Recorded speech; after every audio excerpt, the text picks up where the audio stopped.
کاش دہلیز محمد پہ بچھونا ہوتا۔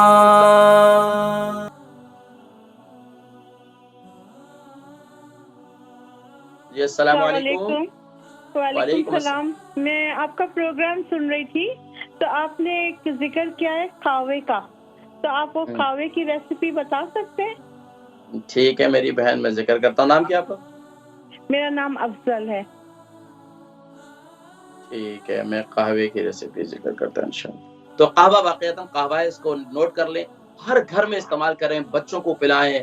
آپ کا کھانا خاص طور پر جس دن پیزا کھلایا ہو، پاستا کھلایا ہو بچوں کو، اس دن تو ضرور پلائیں آپ کو ان کو۔ اس میں کیا کریں، سونف، زیرہ، ادرک، دارچینی، منٹ یعنی پودینہ اور اجوائن، یہ لے لیں، تقریباً 6 چیزیں ہو جائیں گی۔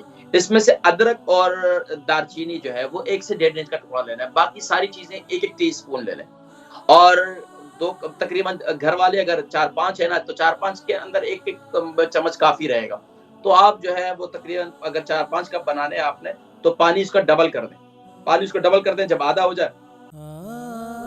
البرکہ ٹرسٹ کا منشور، آؤ غم سمیٹیں خوشیاں بانٹیں۔ البرکہ ویلفیئر ٹرسٹ انٹرنیشنل نے پیدائش کی خوشی سے لے کر موت کی غمی تک انسانی ضروریات کو مد نظر رکھتے ہوئے یتیموں، بیواؤں، بے سہاروں، ضرورت مندوں اور سفید پوشوں کی مدد کو عبادت سمجھتے ہوئے اس عظیم فریضے کو سر انجام دے رہی ہے۔ سندھ اور بلوچستان میں البرکہ ٹرسٹ آپ کی زکوٰۃ، عطیات اور صدقات کی بدولت انہیں تنہا نہیں چھوڑتا اور ان کی ضروریات کو پورا کرنے کی ہر ممکن کوشش کی جاتی ہے۔ ماہانہ ڈور ٹو ڈور فوڈ پیکس کی فراہمی کے ساتھ ساتھ رمضان المبارک میں ہزاروں مستحقین کے لیے اسپیشل فوڈ پیکس سحر و افطار کا اہتمام کیا جاتا ہے۔ آپ بھی اپنی زکوٰۃ البرکہ ٹرسٹ کو دیجیے۔ رابطہ کیجیے 01216677 تو پانی جو ہے ماشاءاللہ پھر قہوہ اتار کر اس کو پی لیں اور اس کے اندر گڑ ڈال دیں۔ اچھا، گڑ بھی زیادہ وائٹ والا گڑ نہیں استعمال کریں اور نہ وائٹ شوگر استعمال کریں، میں وائٹ شوگر کے حق میں نہیں ہوں۔ ایک تو شکر استعمال کر سکتے ہیں آپ، یعنی کہ گڑ جو ہے آپ جن کو شوگر ہے وہ نہیں استعمال کریں، یہ نہ ڈالیں اس میں۔ اور باقی جو نارمل ہے بچے اس کو بڑے مزے سے پیتے ہیں۔